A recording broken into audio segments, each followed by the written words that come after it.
যাচ্ছ, আমাকে ছেড়ে চলে যাচ্ছ। যাও। কি মনে করেছো তুমি? তুমি চলে গেলে আমি সুখে থাকবো না, আমি ভালো থাকবো না?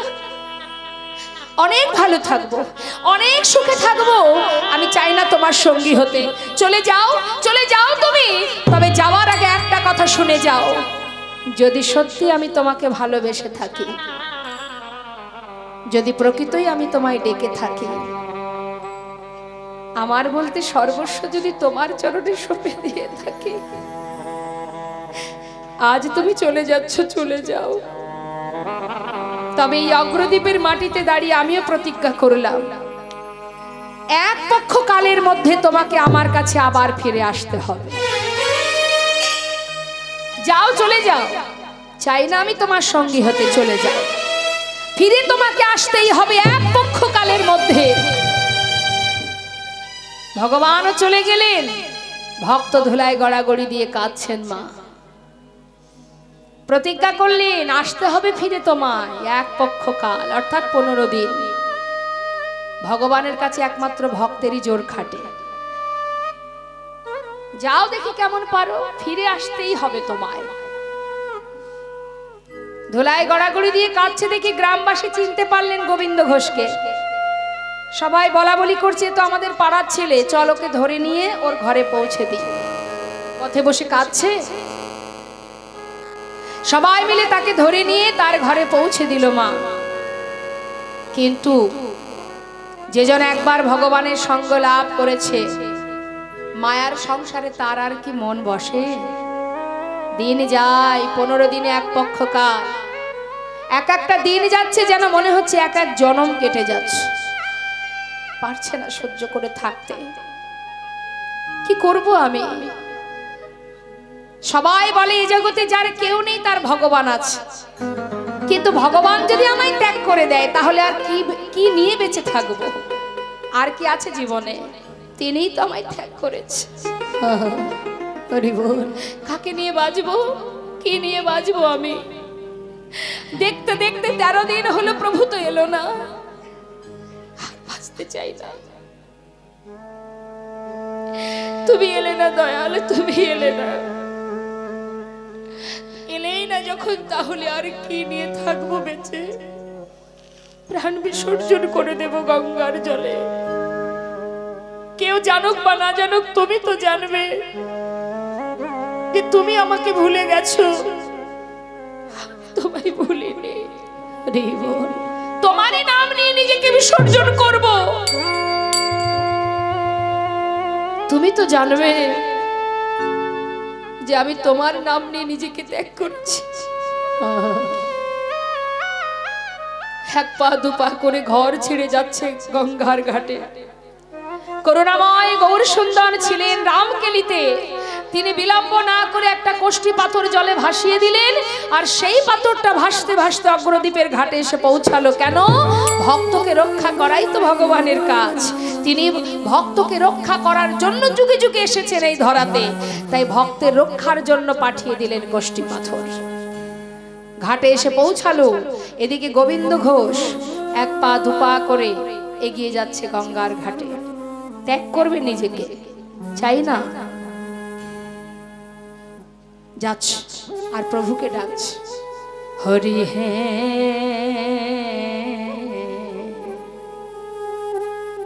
বলো আমার সেদিন কবে হবে তোমার আশা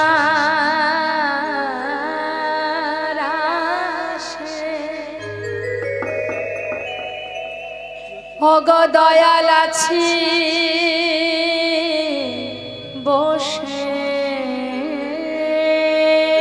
তোমার আশারাশে ওগো দয়াল আছি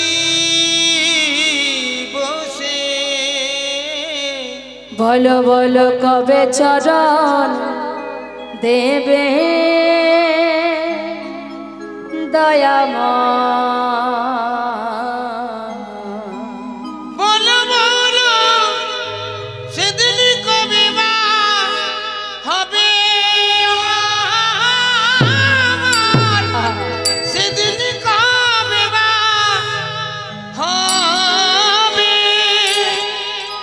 ভবের মাঝে আসা যাওয়া তোমায় ডাকা হলো না, যা বলবো বলে আমরা এসেছিলাম আমাদের বলা হলো না। এই ভবের মাঝে আসা হরি বল, হরি যাওয়া বল। তোমায় ডাকা হলো না, আমরা যা বলবো বলে এসেছিলাম আমাদের বলা হলো না। তুমি পারে কর্তা আমরা শুনি বার্তা, তুমি পারে কথা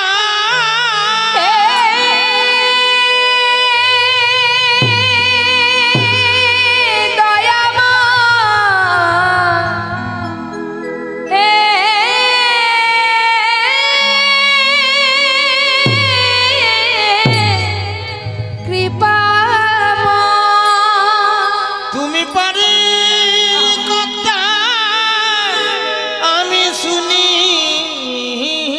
বার্তা। বলো বলো কবে পার করিবে প্রভু গো, বলো বলো নিতাই গৌর হরি বল। কবে বা হবে আমার, সেদিন কবে বা হবে। পারঘাটার মাঝি, পার তো সবাইকে হতে হবে মা। এই সংসার সাগর পার হতে গেলে আমাদের অনাদি আদি পারের কাণ্ডারি গোবিন্দকে স্মরণ করো, সে ছাড়া পার করবে কে? না হলে তো তীরে দাঁড়িয়ে কাঁদতে হবে। ডাকো, সময় থাকতে ডাকো। ডাকার মতো যদি ডাকতে পারো, আর যদি সেই কাণ্ডারি সেই মাঝির কর্ণে তোমার ডাক পৌঁছায়, সে তোমাকে অনায়াসে পার করে। হরি বল, হরি বল। এক পা দুপা করে জলে নামছে, আর পাথরটা এসে বারবার তার অঙ্গে এসে ধাক্কা লাগছে। যতবার গায়ে এসে লাগছে ততবার দূরে সরিয়ে দিচ্ছে, আর বারবার লাগছে বলে সে আর সইতে না পেরে সেটাকে তুলে তীরে উঠে আবর্জনার মধ্যে ছুঁড়ে ফেলে দিয়েছে। আর যেই না ছুঁড়ে ফেলে দিয়েছে, হঠাৎ দৈববাণী, গোবিন্দ নিজেকে বিসর্জন করো না, ঘরে ফিরে যাও। চারিদিকে দেখছে কিন্তু কাউকে দেখতে পাচ্ছে না, যেন একটা প্রতিধ্বনি শুনছে, ফিরে যাও, ফিরে যাও গোবিন্দ, ফিরে যাও। মরা হলো না। সেই দৈববাণী শুনে ঘরে ফিরে এলো। 13 দিন চলে গিয়ে এলো আজ 14 দিন। ভগবান ভক্তের ডাকে সাড়া দিতে বাধ্য মা, যদি ডাকার মতো কেউ ডাকতে পারে। 15 দিনে এক পক্ষকাল, আজ 14 দিন, এখনো একদিন বাকি। গৌর হরি আবার ফিরে এলেন অগ্রদ্বীপে। নিতাই গৌর হরি বল। ফিরে এসে গোবিন্দ ঘোষের ঘরের সামনে এসে ডাকছে, গোবিন্দ কে?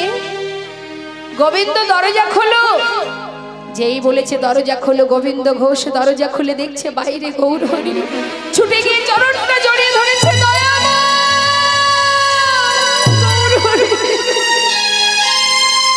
এসেছো প্রভু, তুমি এসেছো, কথা দাও, কথা দাও প্রভু, চরণ ছাড়া করবে না, আমি পারবো না তোমায় ছেড়ে থাকতে। বলো দয়াময়, অনেক কষ্ট পেয়েছি, আর চাই না, শান্ত হও। গোবিন্দ, আমি যে আসবো তুমি নিশ্চয়ই জানতে? না তো প্রভু, আমাকে তো কেউ কিছু বলেনি। গোবিন্দ, গঙ্গার জলে ডুবে মরতে গিয়েছিলে? হ্যাঁ। কিছু পেয়েছিলে? হ্যাঁ পেয়েছিলাম, একটা পোড়া কাষ্ঠ, কালো পোড়া কাঠ। আচ্ছা, সেটা কি আছে কোথাও? আছে আছে, আমি তো আবর্জনার মধ্যে ফেলে রেখে এসেছি প্রভু। যাও শিগগিরই নিয়ে এসো। ছুটতে ছুটতে গঙ্গার ঘাটে গিয়ে আবর্জনার ভিতর থেকে সেটাকে তুলে দেখছে, এ তো কোষ্ঠী পাথর, গায়ে লেখা আছে কৃষ্ণ কৃষ্ণ। ভেবেছে কোনো মরা পোড়ানো কালো কাঠ ভেসে আসছে, তাই ভেবে সেটাকে ছুঁড়ে ফেলে দিয়েছিল।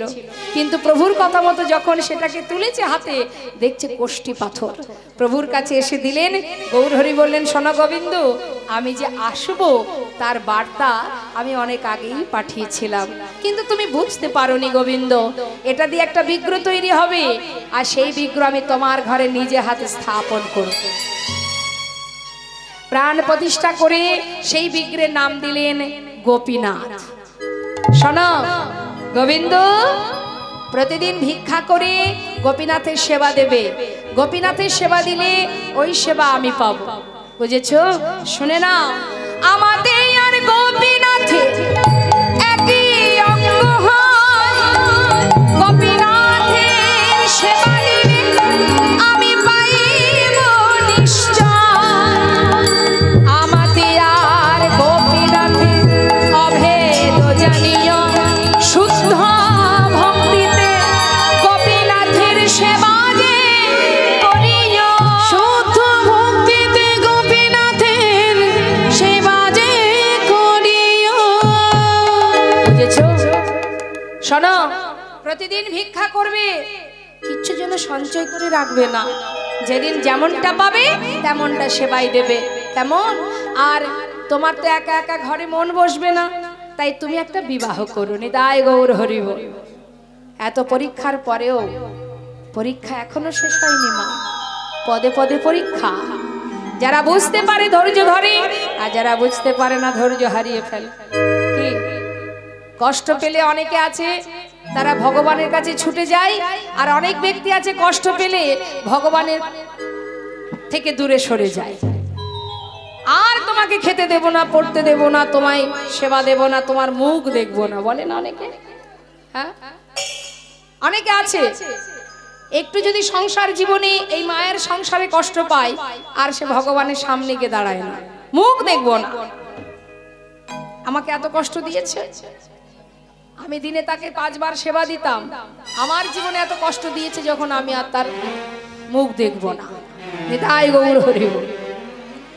যদি কষ্ট না দিত তাহলে দেখতাম, কষ্ট পেয়েছি যে তাই দেখব না।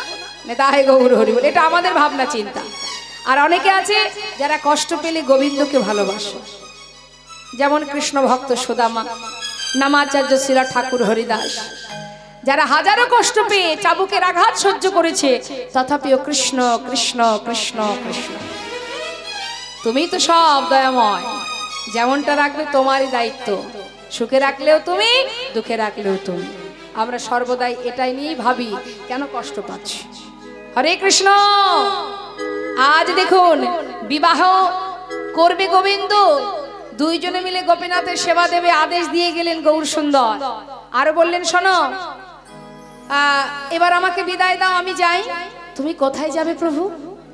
আমি, আমার মন মানে না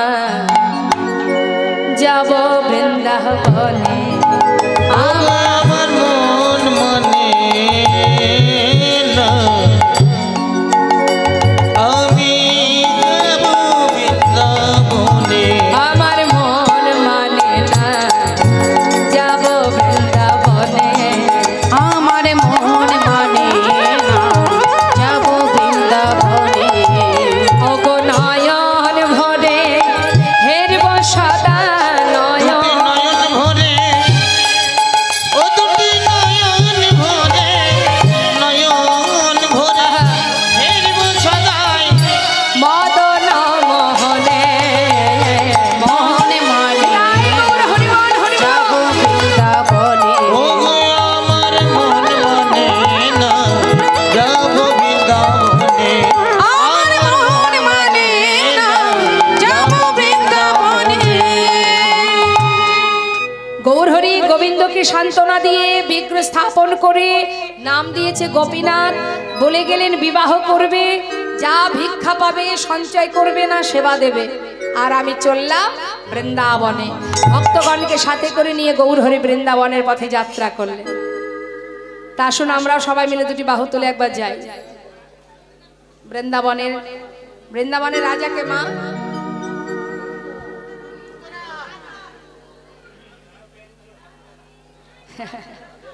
বৃন্দাবনের রাজা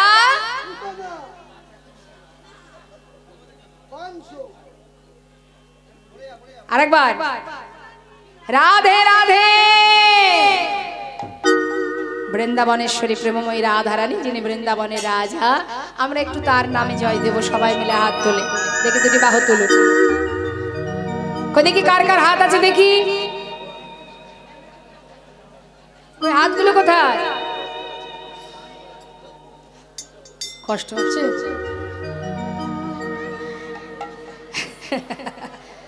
অনেকে দেখবেন আবার হাতে তালি দেয় ঠিক এইভাবে, ইচ্ছা নেই। হ্যাঁ, ঠিক এইভাবে হাতে তালি দেয়। আবার বাড়িতে যদি তার বাচ্চার জন্মদিন পালন হয় তখন দেখবেন হ্যাপি বার্থডে বলে না? হ্যাঁ, তখন জোরে জোরে হাতে তালি দেয়। আর এই হরিবাসরে এসে তখন বড্ড কষ্ট হয়। শুধু তাই নয়, এটা যে অলসতার কারণ। আবার অনেক আছে অহংকার আছে, যারা একটু মনে করুন এই পার্থিব জগতের টাকা পয়সার ধনী যারা, এমনও কোনো ব্যক্তি আছে এই জগতের ধনের মালিক যারা নিজেকে মনে করে আমি মালিক, আমি এই ধনের মালিক, ইহ জগতের বিষয় সম্পদের মালিক। মালিক তো আদৌ আমি নই। আমি কি মালিক? হ্যাঁ, আজ আমার কাছে আছে, কাল আমার কাছ থেকে নিয়ে নিতে পারে। যেমন যিনি ছিলেন ওই অযোধ্যার রাজা ছিলেন কে? রাজা হরিশ্চন্দ্র, যিনি ছিলেন ওই রাজ্যের রাজা। কিন্তু হঠাৎ ভগবান করুণাময়, তার কি লীলা দেখুন। হরিশ্চন্দ্রের সর্বস্ব কেড়ে নিয়েছিলেন। কেড়ে নিয়ে অবশেষে হরিশ্চন্দ্র ওই কাশীধামে, যেখানে শ্মশানে মরা পোড়ানোর কাজ করতেন, তাই না? তাহলে রাজা হয়ে তিনি শ্মশানে মরা পোড়ানোর কাজ করছে, তার আর কিছুই নেই। নিজের সন্তানের শেষকৃত্য করতে গিয়ে শ্মশানে যে 16 আনা কড়ি দিতে হয়, সেই 16 আনা কড়িটা পর্যন্ত তার ছিল না। তাহলে কিসের তুমি মালিক? যেটা তোমার নয় তা সেটাকে নিয়ে মালিকানা করে লাভ নেই। আজ আছে, আজ যে রাজা কাল সে ভিখারি, তাই না? একটা গান আছে না মা, মহাজন সুন্দর একটি গান বেঁধেছে। সেই গানটি কি? অবতার শ্রীরামচন্দ্র মা জানকীর রতি, তার হইল বনবাস রাবণ করে দুর্গতি। আগুনে পুড়িল না, আগুনে পুড়িল না, কপালের কি লেখা কাহার সমান নাহি যায়। ও গো চিরদিন কাহার সমান নাহি যায়। আজকে যে রাজা ধীরাজ, আজকে যে রাজা ধীরাজ, কাল সে ভিক্ষা চায়। কাহার সমান বিদায় গৌর হরি বল হরি বল। ও গো চিরদিন কাহার সমান নাহি যায়। ভাগ্যের লেখা কি আছে আমরা জানি না। তাই আজ যে রাজা কাল সে ভিখারি। তাই বলছে অহংকার করে লাভ নেই। এই জগতে অনেকে আছে যারা অহংকার করে, একটু টাকা পয়সা আছে, হরিবাসরে আসে, হরিবাসরে ওই সবার সঙ্গেই বসে, কিন্তু হাতে তালি দিতে বললে যদি বলা হয় হাত তুলো, লজ্জা লাগে। হাত তুলবো, লোকে দেখলে বলবে কি আমার একটা সম্মান আছে। লোকে বলবে কি, এই চিন্তায় মরণটা হয়ে গেল আমাদের। এই লোকের চিন্তায় সব। আমরা সুখে থাকবো লোকের চিন্তা, দুঃখে থাকলেও লোকের চিন্তা, খেতে গেলেও লোকের চিন্তা, পড়তে গেলেও লোকের চিন্তা, আবার কীর্তন শুনতে আসলেও লোকের চিন্তা। না জানি কেউ আবার পিছন থেকে ডেকে বলে, হ্যাঁ রে বিশাল কীর্তন শুনলি দেখলাম, শুনছিলি দেখলাম, হ্যাঁ অতি ভক্তি চোরের লক্ষ্য বলে অনেকে। হ্যাঁ, তুলসীর মালা গলায় পড়তে গেলেও লোকের চিন্তা, লোকে বলবে কি, পরবো তুলসী মালা, লোকে বলবে কি, কি ব্যাপার এত তাড়াতাড়ি তুলসীর মালা গলায় পড়েছিস, সব তাতে লোকের চিন্তা। তার একটা প্রমাণ দিই শোনো। লোকের হাতেই আমাদের খুশি, আমাদের দুঃখ সব লোকের হাতে, মানে রিমোট, আমাদের আনন্দের রিমোটটা লোকের হাতে। তার একটা প্রমাণ, মনে করুন বাড়ির যে গিন্নি সে সুন্দর করে সাজগোজ করছে বিয়ে বাড়ি যাবে বলে, আর নিচের তলায় দাদা বারবার ডাকছে কি হলো তাড়াতাড়ি এসো হলো, আর গিন্নি কিন্তু 2 ঘন্টা ধরে সাজছে, সাজতে সাজতে কোনটার সঙ্গে কোনটা ম্যাচ হবে, কি করব, একটা পরে ভালো লাগছে না, আবার আলমারি খুলে আর একটা, এটার সঙ্গে কানের হাতের পায়ের ইত্যাদি ইত্যাদি ম্যাচ করতে করতে 2 ঘন্টা পার হয়ে গেছে। এখন নিচে তো দাদা বসে বসে অপেক্ষায় আছে কখন গিন্নি আসবে, বিয়ে বাড়ি যাব। এখন 2 ঘন্টা ধরে সাজলেন তো সাজগোজ হলো, যখন 2 ঘন্টা পরে আপনি দেখলেন যে না আমার সব ঠিক আছে, কাপড়ের সঙ্গে গহনার সঙ্গে হাতের সঙ্গে মুখের সঙ্গে চুলের সঙ্গে সব ঠিক আছে, আপনি মন থেকে নিজে খুশি যে আমি ঠিকঠাক সেজেছি। বাড়ি থেকে বেরোলেন, দাদার হাত ধরে রাস্তায় উঠলেন, পাশের কোনো রাস্তা থেকে ব্যক্তি যদি হঠাৎ বলে বসে ইস সব ভালো কিন্তু শাড়িটা মানায় না, কি গো মা মুখটা, সেই খুশি মুখটা হাসি মুখটা অন্ধকার হয়ে যাবে। হঠাৎ করে যদি কেউ বলে বসে বাহ দারুণ দেখাচ্ছে তোকে, একবারে 16 আনা খুশিতে ভরে উঠবো। কেউ যদি একবার ওই রিমোটটা টিপে দিয়েছে ইস যাবই না তোমার সঙ্গে আর বিয়ে বাড়িতে, রাগ দেখিয়ে যত রাগ দাদার উপরে দেখিয়ে চলে গেল ঘরে, বিয়ে বাড়ি ক্যান্সেল হয়ে গেল। কেন? ওই যে পাড়ার লোকে বলেছে সে ভালো বলিনি, অর্থাৎ আমি ভালো সাজিনি, ভালো হইনি। আমি যে 2 ঘন্টা ধরে সাজলাম, একটার সঙ্গে একটা ম্যাচ করলাম, করে আমি খুশি হলাম, তাতে আমি খুশি নই, পাড়ার লোকে কি বলে বসলো, এই দুঃখে আমার বিয়ে বাড়ি ক্যান্সেল হয়ে গেল। তার মানে কি আমি নিজে থেকে খুশি না, অন্য কেউ খুশি যদি বলে ভালো হয়েছে তবে খুশি, তার মানে আমাদের আনন্দের রিমোটটা লোকের হাতে, তাহলে সেটা কেন করব? পরের কথায় কি বা আসে যায়, মিছে দাগা তুমি পেও না, তুমি যেটাতে খুশি হবে তুমি সেটাই করবে। আমি যাব গোবিন্দ সেবায়, আমি যাব কীর্তন শুনতে, কে কি বললো না বললো আমার দেখার দরকার নেই, এটাই তো ভজনের পথ। নিতাই গৌর হরি বল, দুহাত তুলে সবাই মিলে। যার ভিতরে অহংকার আছে সেখানে ভগবান থাকবে না, যার মধ্যে হিংসা আছে সেখানে ভগবান থাকবে না। ভগবান কোথায় থাকে? যেখানে সরল সুবুদ্ধি আছে, হিংসা নেই, অহংকার নেই, শুদ্ধ ভক্তি আছে। তো আপনাদের মধ্যে কৃষ্ণ ভক্তি আছে, আজ আপনারা এখানে ঘন্টার পর ঘন্টা বসে আছেন, কৃষ্ণের প্রতি ভালোবাসা আছে, প্রেম আছে, তাই এত সুন্দর প্রেম ভক্তি নিয়ে যখন এসেছেন, একবার দুটি বাহু তুলে যার দেয়া দেহ তার চরণে সঁপে দিয়ে সবাই মিলে আমরা গাইব, দুহাত তুলে সবাই মিলে হাত তুলুন।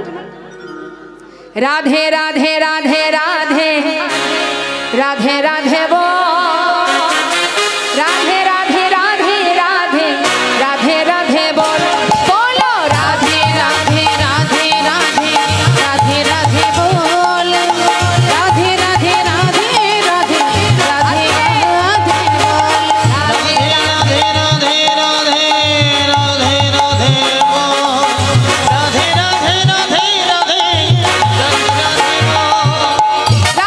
রাধে রাধে রাধে রাধে রাধে বল, রাধে রাধে রাধে রাধে রাধে রাধে বল, বলো রাধে রাধে রাধে রাধে রাধে রাধে বল, রাধে রাধে রাধে রাধে রাধে রাধে বল, রাধে রাধে রাধে রাধে রাধে রাধে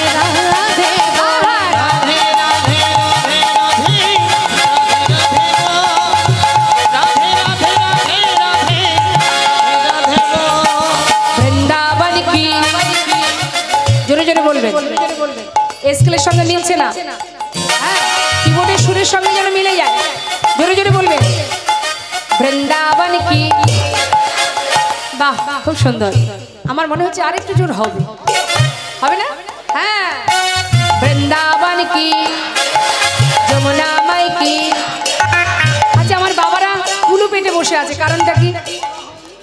মুখে কুলু পেটে আছে, বাবা একটু বলতে হবে তো, রাধারাম রাধে রাধে, হ্যাঁ বৃন্দাবন কি, যমুনা মাই কি, রাধা কুণ্ড কি, শ্যাম কুণ্ড কি, গোবিন্দ কুণ্ড কি, বিলাসবাণী কি, মধুবাণী কি, নিধুবাণী কি, কেশি ঘাট কি, বংশীবান কি মোহনবান কি তাম্রবান কি কমলবান কি লৌহবান কি মাধবীবান কি মোহনবান কি आगे पीछे दाहिने बाएं बोल बोल में ऊपर नीचे बोलो राधे राधे राधे राधे राधे राधे बोल राधे राधे राधे राधे राधे राधे बोल राधे राधे राधे राधे राधे राधे राधे राधे राधे राधे राधे बोल राधे राधे राधे राधे राधे राधे बोल राधे राधे राधे राधे राधे राधे बोल राधे राधे राधे राधे राधे बोले। চলে গেল মা গৌর সুন্দর আর গোবিন্দ ঘোষকে যা যা আদেশ করে গেল গোবিন্দ ঘোষ প্রতিনিয়ত সেই আদেশ মতো যা ভিক্ষা পায় দিনে 4 বার ভগবানের সেবা দেন। দেখতে দেখতে 1 বছর হলো প্রভু আমার বলে গিয়েছিলেন বিবাহ করো, তাই এক সুকন্যার সন্ধান পেয়ে শুভ দিন দেখে বিবাহ করলেন। উলুধ্বনি হরি বল। হ্যাঁ, নতুন বউ আসছে, উলুধ্বনি করো।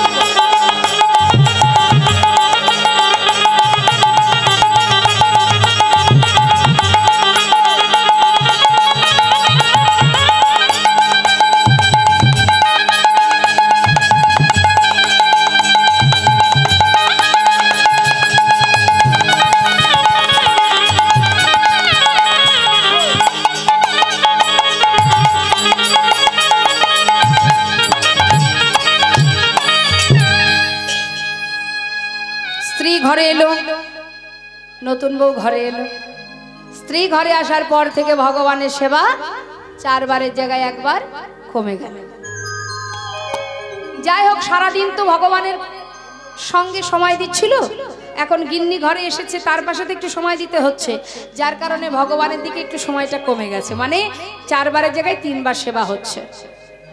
1 বছর চলে গেল, একটা সন্তান হলো, ছেলের নাম ভগবানের নামে রাখলেন।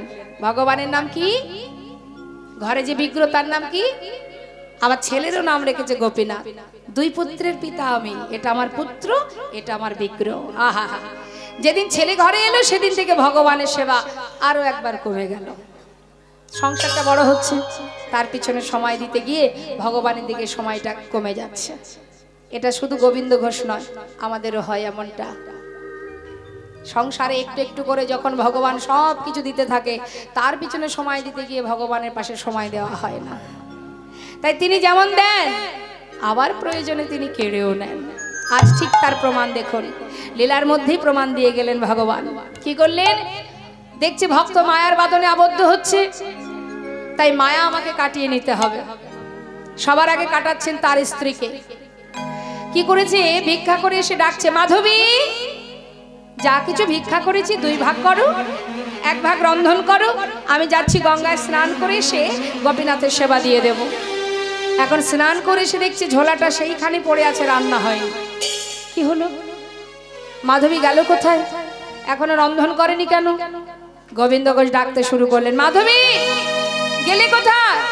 বলি, ও মাধবী, কত বেলা হয়েছে, এখনো রন্ধন করলে না, সেবা দিতে হবে, গেলে কোথায় তুমি?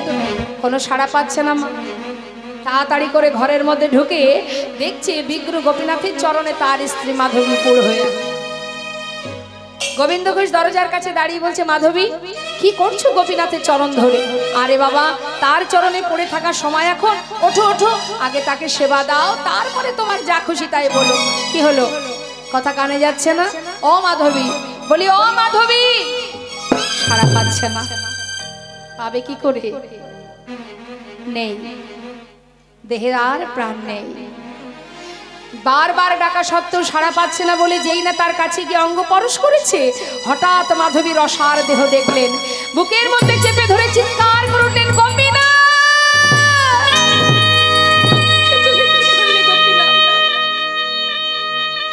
হে তুমি কি করলে? তুমি আমার মাধবীকে কেড়ে নিলে। কেন কেড়ে নিলে গোপীনাথ? বলো, কেন কেড়ে নিলে? কি অপরাধ! আমি কি করেছি তোমার চরণে? আমার কি অপরাধ? কেন তুমি মাধবীকে কেড়ে নিলে?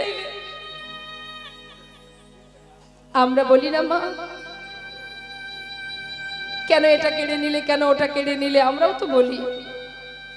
পাড়াপড়শি চিৎকার করা দেখে ঘরে এসে দেখছে গোবিন্দ ঘোষের কোলে তার স্ত্রী মাধবীর অসার দেহ।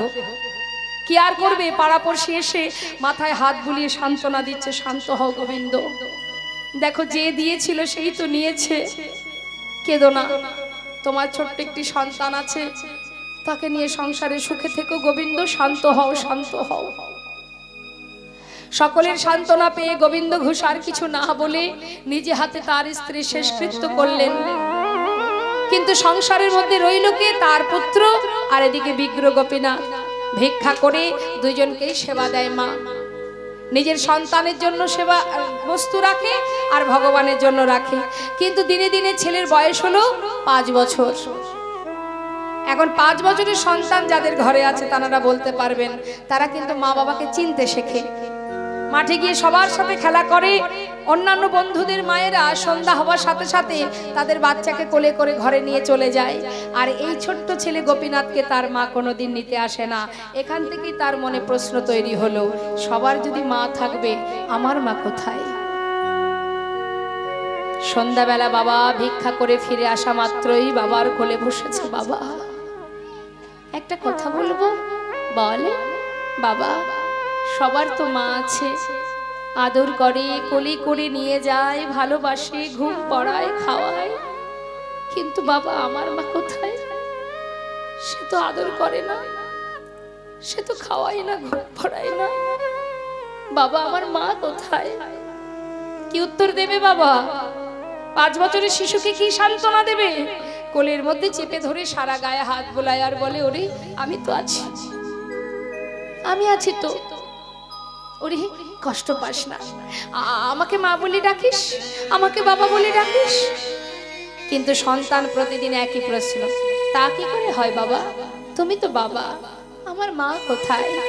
বলো না বাবা, মা কোথায়? বারবার বলতে বলতে যখন আর গোবিন্দ ঘোষ নিজেকে স্থির রাখতে পারলেন না, ছেলের কান্না দেখে বলে উঠলেন, মায়ের কথা জানতে চাস? তবে যা, ওই দেখ ঘরে যে বিগ্রহ আছে, যে গোপীনাথ আছে, ওর কাছে গিয়ে জিজ্ঞাসা কর তোর মা কোথায়। ছোট্ট 5 বছরের শিশু বাবার কথাটাকে বিশ্বাস করেছে, তাহলে গোপীনাথই জানে আমার মা কোথায়। যেই না বাবা চলে গেছে স্নান করতে, 1 পা 2 পা করে মন্দিরের দরজা খুলে ভগবান বিগ্রহ গোপীনাথের সম্মুখে বসে নিজের পুত্র গোপীনাথ বারবার ডাকছে, ও গোপীনাথ, গোপীনাথ, আমার বাবা বলল তুমি নাকি জানো আমার মা কোথায়, বলো না আমার মা কোথায়? গোপীনাথ একটি বার বলে দাও, বলে দাও।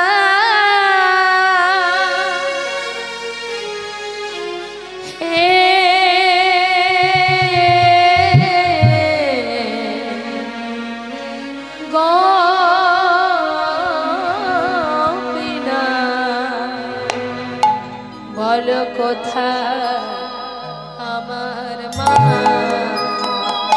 বলো বলো কোথায় আমার মা? বলে দাও হে গোপীনাথ, বলো কোথায় আমার মা? ডাকি আমি মা বলে,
করে এসে নিজের পুত্রকে ডাকছে, গোপীনাথ কোথায় বাবা তুই?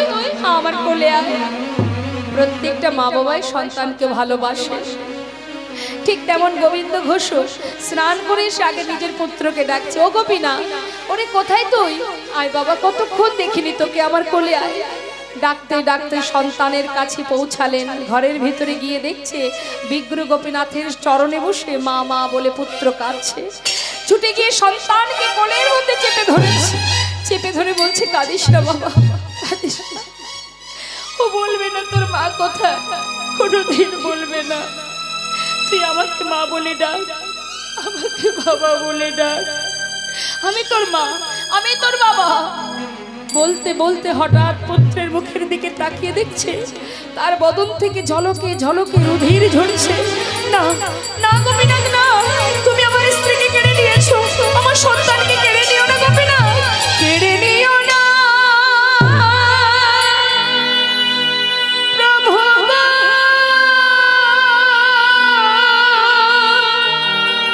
তুমি কেড়ে নিও না, তুমি যে ব্যথা রে আমায় ব্যথা দিও না। দিলে যদি পুত্র মোরে, আমি তো চাইনি তোমার কাছে, আমি তো বলিনি আমার সংসার দাও, আমার স্ত্রী দাও, পুত্র দাও, তুমি তো দিয়েছিলে। তবে দিলেই যখন, বলো বলো, দিলে যদি পুত্র মোরে, কেড়ে কেন নিতে যাও? পারি না সহিতে প্রভু গো, বলো কেন এত দুঃখ দাও? দিলে যদি পুত্র মোরে, কেড়ে কেন নিতে যাও? পারি না সহিতে প্রভু গো, কেন এত দুঃখ দাও? যে বিষম বেদনা সহিতে পারি না দয়াময়, যে বিষম বেদনা আমি আর সহিতে পারি না প্রভু গো,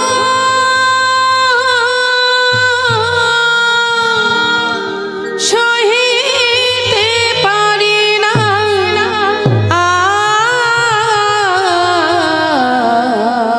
তুমি যে ব্যথা রে আমায় ব্যথা দিও না।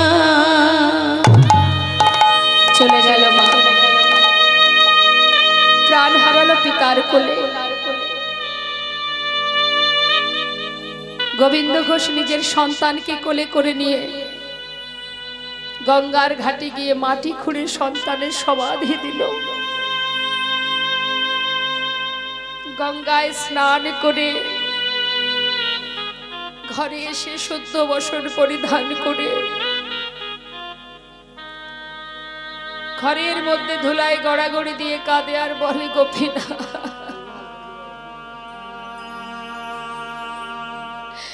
কোথায় গেলি? একবার এসে বাবা বলে ডাক। ও গোপীনাথ, তুই ছাড়া যে আমার আর কেউ নেই। কোথায় গেলি তুই? একবার আয় বাবা, একবার বাবা বলে ডাক।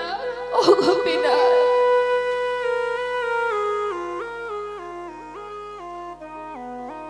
দেখতে দেখতে একদিন, দুদিন, 3 দিন হয়ে গেল। সন্তানকে ডাকতে ডাকতে ক্লান্ত হয়ে উঠলেন, পারে না চলতে।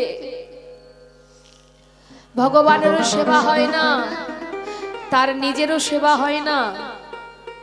দেখতে দেখতে আজ 4 দিন হয়ে গেল। ভগবান বিকৃত থেকে সেখান থেকে ভক্তের চোখের জল সইতে না পেরে পাথর থেকে সচল মূর্তি ধারণ করলেন। সন্তান সেজে 1 পা 2 পা করে সে গোবিন্দ ঘোষে যেখানে ধুলায় গড়াগড়ি দিয়ে কাঁদছে, কাছে এসে ডাকছে, বাবা বাবা। কে? আমি তোমার পুত্র গোপীনাথ। আমার পুত্র? তা কি করে হয়? আমার পুত্র তো মরে গেছে। তুমি কে? আমি তোমায় চিনি না, আমি আর কারোর বাবা নই। তুমি কে? চলে যাও তুমি, আমি তোমায় চিনি না। বাবা, একদিন তুমি নিজেই বলেছিলে তুমি 2 পুত্রের পিতা। মনে আছে সেদিনের কথা? কারোর 2টো সন্তানের থেকে একটি যদি চলে যায়, তবে কি আরেকটি সন্তানকে বাবা মা না খাইয়ে রাখে? আজ 4 দিন হলো তোমার ঘরে, তুমি নিজেও কিছু খাওনি, আমাকেও খেতে দাওনি। আমি যে আর পারছি না বাবা, আমাকে কিছু খেতে দাও। ও তুমি এসেছো।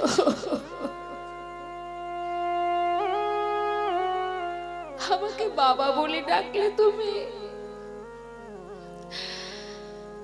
তুমি তো সোনার সিংহাসনে বসে থাকো, আমার মতো একজন অধমকে তুমি বাবা বলে ডাকলে। জানো সবাই কেন পুত্র সন্তান চাই? শেষের দিনে মা বাবার শেষকৃত্য করার জন্য। আজ তো তুমি আমাকে বাবা বলে ডাকলে, পারবে শেষের দিনে আমার শেষকৃত্য করতে? পারবে না। কি করে পারবে? তুমি তো সিংহাসনে বসে থাকো। বাবা, কেন পারবো না? এই তো তোমায় ছুঁয়ে কথা দিচ্ছি, আমি তোমার শেষকৃত্য করব। পারবে আমার জন্য কাছা নিতে? পারবে আমার জন্য 1 মাস সবজি সর্ষ খেতে? পারবো। পারবে আমার জন্য পিণ্ড দিতে? পারবো বাবা, পারবো। 1 দিন 2 দিন নয়, পৃথিবীতে যতদিন চন্দ্র সূর্যের উদয় হবে ততদিনে আমি তোমার শেষকৃত্য করে যাব। কথা দিলাম তোমায় ছুঁয়ে। এবার কিছু খেতে দাও। কয়েক বাড়ি থেকে ভিক্ষা করে এনে কোন রকমে রন্ধন করে সেবা দিয়েছে মা। দেখতে দেখতে কয়েকদিন চললো এইভাবে সেবা। তারপর আর গোবিন্দ ঘোষের চলবার শক্তি নেই, শয্যাশায়ী হয়ে গেলেন। আর প্রতিদিন ভগবান পুত্র সেজে সন্তান হয়ে তার পাশে এসে বসে, গলাটা জড়িয়ে ধরে বাবা বাবা বলে কাঁদে। বাবা, কষ্ট হচ্ছে তোমার? না রে, কষ্ট কেন হবে? অন্তিম সময়ে জীবনে যখন আসে সকলেরই যে এমনই হয়। যেতে তো সবাইকে হবে একদিন। আজ আমি চলেছি, কেউ কি থাকবে রে? কেউ আগে যাবে, কেউ পরে যাবে। তবে তুই কাঁদছিস কেন গোপীনাথ? আজ আর ভগবান যে পুত্র সেজে পাশে বসে আছে সেটা কিন্তু তার স্মরণে নেই মা। সব বিস্মরণ হয়ে গেছে, অন্তিম সময় এসে গেছে। তো ভেবেছে নিজের পুত্র। গোপীনাথ, বলো বাবা, আমায় একটু চরণামৃত এনে দে না। দেব। প্রভু সচরণামৃত পান করালেন।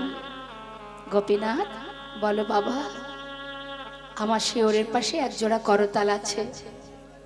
বিদায় নেবার আগে আমাকে একটু নাম শোনাবি বাবা? হরি বল, শোনাবো। করতাল হাতে করে নিয়ে প্রভু আমার সন্তান হয়ে চারিপাশে ভক্তের চারিপাশে ঘুরে ঘুরে চোখের জলে মুখ ভাসিয়ে কাঁদছে আর হরিনাম আস্বাদন করাচ্ছে। হরে কৃষ্ণ হরে কৃষ্ণ কৃষ্ণ কৃষ্ণ হরে হরে হরে রাম হরে রাম রাম রাম হরে হরে হরে কৃষ্ণ হরে কৃষ্ণ কৃষ্ণ কৃষ্ণ হরে হরে হরে রাম হরে রাম রাম রাম হরে হরে হরে কৃষ্ণ হরে কৃষ্ণ কৃষ্ণ কৃষ্ণ হরে হরে হরে রাম হরে রাম রাম রাম হরে হরে হরে কৃষ্ণ হরে কৃষ্ণ কৃষ্ণ কৃষ্ণ হরে হরে হরে রাম হরে রাম রাম রাম হরে হরে হরে কৃষ্ণ হরে কৃষ্ণ হরে হরে হরে হরে রাম হরে রাম রাম রাম হরে হরে। নাম শুনতে শুনতে প্রাণ পাখি উড়ে চলে গেল মা। কেউ জানতে পারলো না প্রভু নিজে পুত্র সেজে গোটা গ্রাম সকলকে ডাকছে, কে আছো? শিগগিরই এসো, আমার বাবা মারা গেছে। জানতে পেরে সমস্ত গ্রামবাসী ছুটে এসে তারই ঘরে মাটি খুঁড়ে সমাধি দিল গোবিন্দ ঘোষকে। এদিকে মন্দিরের পূজা সে কি আর বন্ধ থাকে? গ্রামের দ্বিতীয় পূজারীকে প্রভু স্বপ্ন দেখালেন, পূজারী মন্দিরের ভিতরে প্রবেশ করে আমার রাজবেশ খুলে দাও, কাছা পরিয়ে দাও। কেন? স্বপ্নে দেখছে দ্বিতীয় পূজারী আমার বাবা মারা গেছে, তার শেষকৃত্য করব আমি। 1 মাস দিনে হবিষণ্ণ করে আমায় সেবা দেবে, দিনে একবার। চৈত্র মাসে মধুকৃষ্ণ একাদশী তিথিতে আমাকে স্নান করিয়ে শুদ্ধ বসন করাবে, নিয়ে যাবে গঙ্গার ঘাটে, পিতার জন্য পিণ্ড দান করবো। নিতাই গৌর হরি। যারা অগ্রদ্বীপে গেছেন আজও সেই অগ্রদ্বীপে দেখবেন ওই গোপীনাথের অঙ্গে কাছা পরিয়ে পিণ্ড দান করানো হয় মকর সংক্রান্তি তিথিতে। যারা যাননি দর্শন করে আসবেন। নবদ্বীপ থেকে যদি আপনি কাটোয়ার দিকে যান, মাঝখানে পড়ে এই অগ্রদ্বীপ, যেখানে ভগবান যতদিন পৃথিবীতে চন্দ্র সূর্য উদয় হবে ততদিনই কিন্তু ভক্তের জন্য এই পিণ্ডদান ক্রিয়া চলবে, চালিয়ে যাবেন প্রভু। তাই আজও সেটা বর্তমান। আজ প্রভু আমার সেই পিণ্ড হাতে করে নিয়ে গঙ্গার পাড়ে দাঁড়ালেন। মহাজন বলেন, দেখো দাঁড়াইল গোপীনা পিণ্ড হাতে করে, দাঁড়াইল গোপীনাথ। ওই না পিতৃকার্য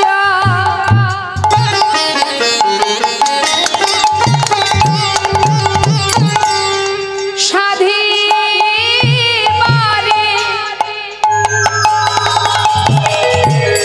গোপীনাথ পিণ্ড করে, পিতৃকার্য সাধিবারে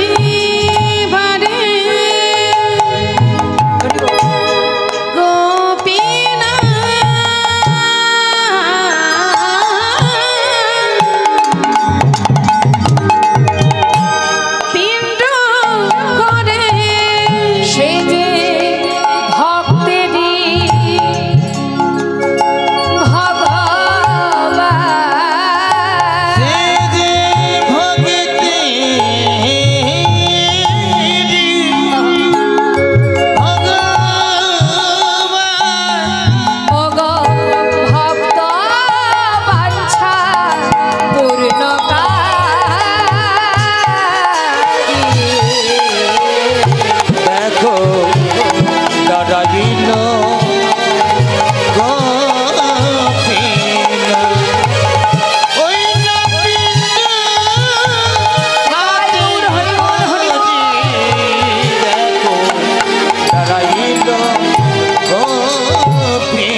আমাদের লীলাকে এবার আমরা বিশ্রাম রাখছি।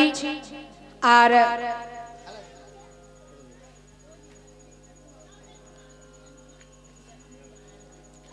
হ্যালো, আমি প্রথমে সবার কাছে ক্ষমা চেয়ে নিচ্ছি, কে ছোট কে বড়, একদম অল টোটেল। যাই পারক সম্পাদির গানে মুগ্ধ হইয়া,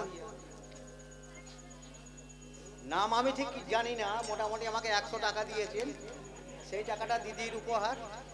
আর আমারই ছেলে সুব্রত মাল 501 টাকা দিদিকে ডোনেশন করে, এইটুকাই আমার বলা।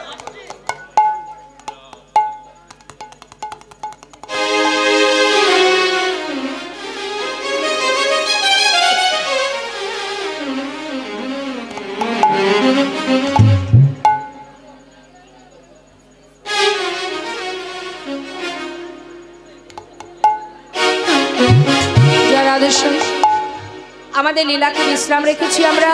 এবার কমিটির ভক্তগণের অনুরোধে আমরা একটু ভজন আনন্দ হবে, সবাই মিলে ভজন করব। অনেক কমিটির ভাইরা আছে যারা